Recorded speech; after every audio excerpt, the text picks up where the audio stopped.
How is everybody doing? Welcome back to another episode of The Banker Next Door. I am your host, Dr. Joe Berquist. Man, I tell you, I step away for just a couple of days and it's like, man, all heck breaks loose, man. You got the BLS coming, revising the job numbers. I kind of remember somebody talking about that for, I don't know, the last 6, 7, maybe 8 months about how the jobs numbers were wrong and that the government was cooking the books. Somebody was saying that. Somebody, I don't know. But anyway, well, I'm going to get in. Now, I'm not getting into that in this episode, but I will be getting into that very shortly in the next couple of days here. We also got a big story. There was a paper that came out just a couple of weeks ago about basically how the Treasury was manipulating the interest rates, particularly the short-term Treasury bills. So we're going to get into that topic as well. That's going to be another kind of barn burner, something else that I've been talking about for a number of months. All of these things are now finally starting to come to a head. As we barrel down to the end of this election season, surprisingly, or maybe not surprisingly. So, but anyway, what I wanted to talk about today was the Jackson Hole Symposium. That started today, Thursday, August 22nd. And I thought, hey, this is a perfect opportunity to kind of talk about what is Jackson Hole, just kind of explain it to people for anyone who may not be familiar with it. It is a major economic conference. It's one of the major economic events of the year, frankly, where basically all of the big central bank players from around the world get together in Jackson Hole. The president of the Federal Reserve makes a big statement there, usually every year, kind of gives kind of a State of the Union in a way as to like what's going on with the economy, what the Fed is looking to do, and it always takes place at the end of August and kind of sets the tone for what the Fed is going to do for into the fall and basically for the rest of the calendar year. So with that, let's take a look at this article here real quick. So this is from Investopedia, and it basically says the Jackson Hole Economic Symposium starts this week. Here's what you need to know, and let's scroll down here. So the Jackson Hole Economic Symposium will take place from today, Thursday, August 22nd, through Saturday, August 24th. Over nearly 50 years, the conference has become an important economic event, drawing economists, academics, and policymakers from around the world. The Federal Reserve officials will be a handful of the expected 120 participants at the conference. So, and it goes on to say, like, when economists and policymakers gather beneath the mountains of Wyoming's Grand Teton National Park this week, their discussions could have a big impact on the economy, including how much it costs to buy a car, get a mortgage, or pay for a credit card. Around 120 participants will gather for the annual Jackson Hole Economic Symposium. This year's theme is reassessing the effectiveness and transmission of monetary policy. Market watchers will be paying close attention to the conference. Here's how the symposium developed into an important global economic event. Well, so now before we get into that, I just want to say real quick, remember, for anyone who may not be familiar, so the Federal Reserve sets the economic policy of the country,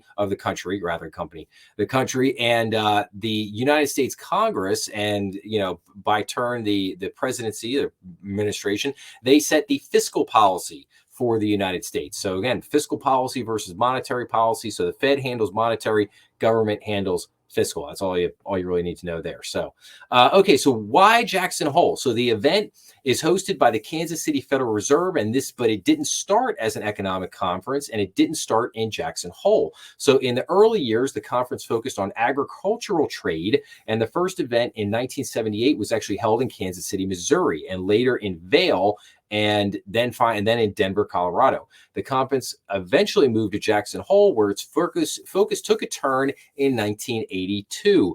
The event that year featured then Federal Reserve Chair Paul Volcker, who expanded the focus beyond agriculture. It's been held at the Jackson Lake Lodge every year since, except for the 2020 conference, which was held virtually due to COVID-19.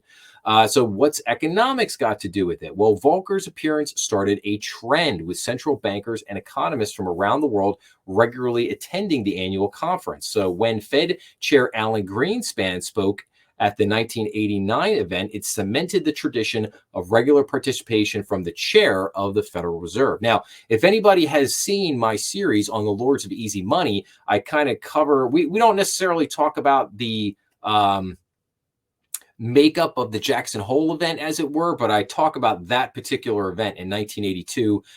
We talk a lot about Paul Volcker's tenure at the Federal Reserve and kind of what happened throughout, how it began, how it ultimately ended.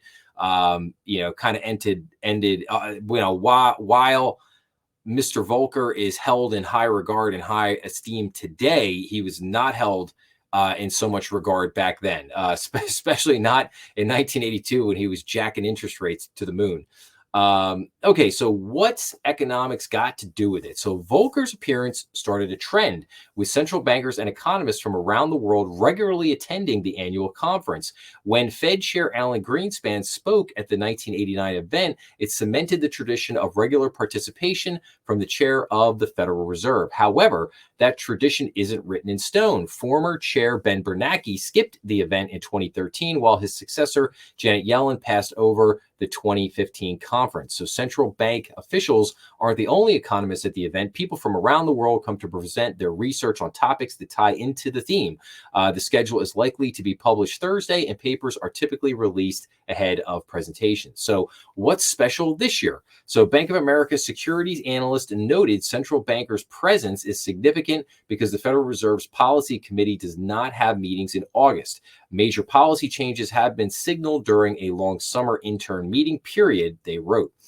This year, Fed Chair Jeremy Powell is scheduled to speak Friday morning at a pivotal time in the monetary policy cycle. So people basically tomorrow are going to be looking for what hints from Jeremy Powell are in terms of, are we going to get an interest rate cut at the end of September at the next meeting? Are we going to get more than one cut this year? Or if we don't get cuts this year, are we going to start to get cuts in early next year, in early 2025?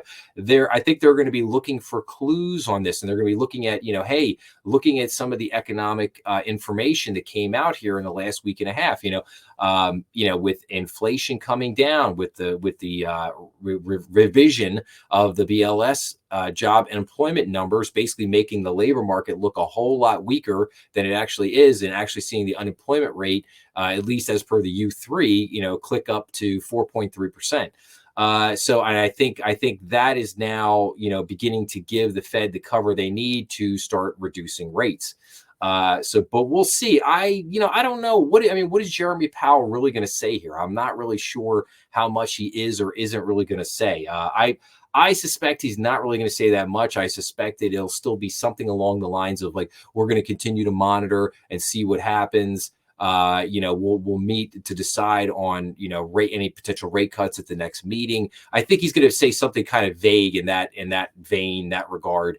I don't think he's going to come out and definitively say like, oh yeah, we absolutely are going to cut rates at the September meeting. I mean, the Fed, unless they're in a kind of reduction mode and they kind of telegraph a little bit more, I don't know yet that he's going to fully commit to it, but we'll see. And it's like I said, inflation has fallen from the highs seen in 2022, and the Fed is now weighing when to cut its influential Fed funds rate. A cut would relieve some of the pressure on consumers who are paying more to borrow money. Central bankers will surely feel more satisfied with their policy levers than the last two times they met at the Wyoming retreat, wrote analyst at Deutsche Bank.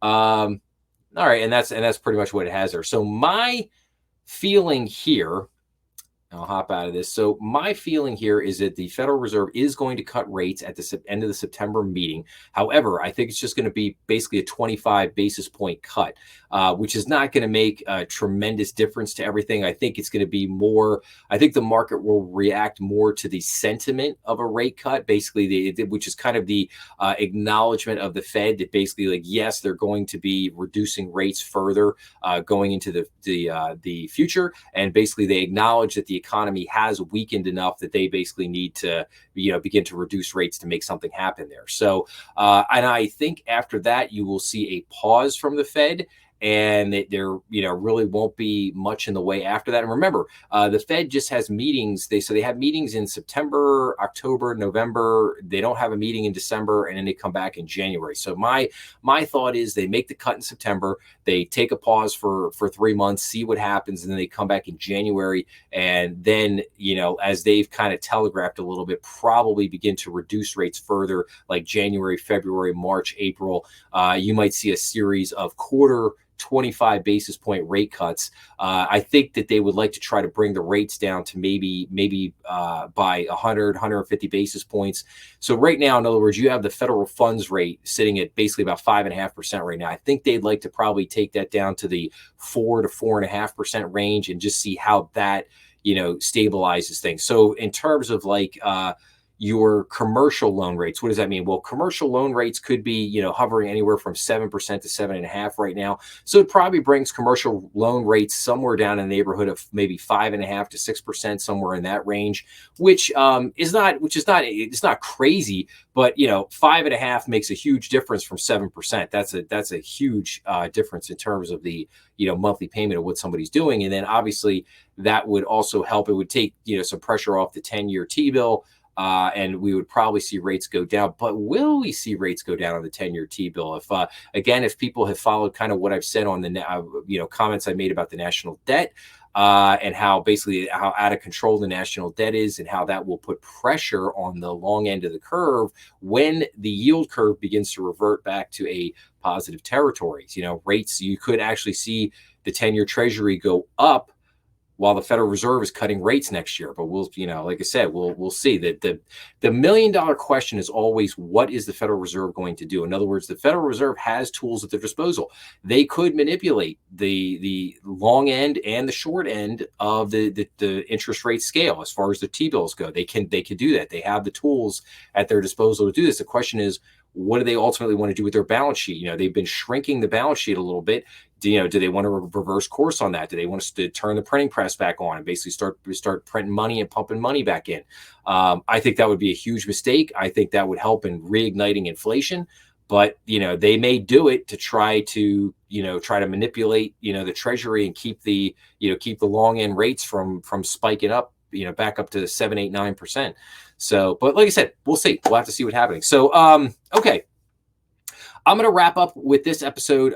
We keep an eye out. I will have episodes, obviously Friday, Saturday, Sunday. Keep an eye out. We're doing a couple of live streams on Sunday for the purely podcast audience. I will be live on Podbean at 1 p.m. Eastern Standard Time on Sunday, and then followed by I will be doing a live stream on YouTube at 3 p.m. Eastern Standard Time on Sunday. So if you want to cash that out, so again, what's happening there is the weekly banking update. I'm beginning to transition out of that, and I'm going to be going to this what I call the strategy room, BND strategy room. That's going to be kind of the weekly live stream where I'm going to give you all of that same banking information that I typically gave in the weekly banking update. I'm now just going to be doing that in this live stream show that I'm going to continue to kind of hopefully build and develop here over the next year. So that's kind of the plan. So that's what's happening coming up. So look for this Sunday, look for the live stream, or look for the live streams, depending on which medium, whether you're watching on YouTube or whether you're watching on,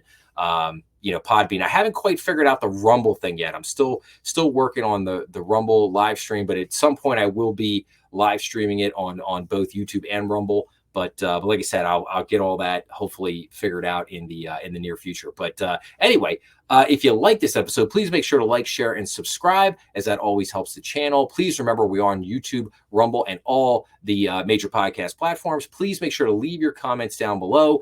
And as always, I will be back to everybody real soon. Thanks for listening. See ya.